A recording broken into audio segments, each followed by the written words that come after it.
భాషా నృత్యం కావచ్చు, సంస్కృతి కావచ్చు, వారి ఆహారపు అలవాట్లు కావచ్చు.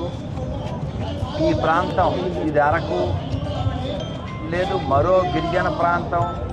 ఇవన్నీ ఎన్నో ఔషధాల మొక్కలతో ప్రకృతి చెడిపోకుండా శుద్ధంగా ఉండేటువంటి స్థలం ఇది.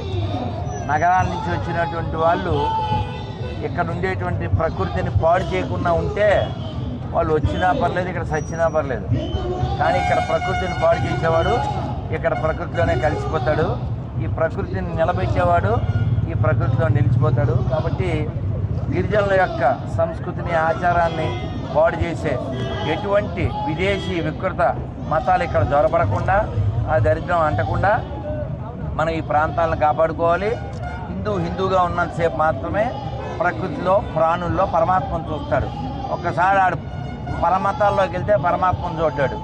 కాబట్టి మనం అందరం హిందువులుగా పుట్టాం, హిందువులుగా జీవిద్దాం. నీతి లేని వాళ్ళు మతం మారుతుంటారు, గతం మర్చిపోతుంటారు. వాళ్ళు గుర్తు చేస్తూ ఉందాం, వెనక్కి తీసుకొద్దాం. భారత్ మాతా కీ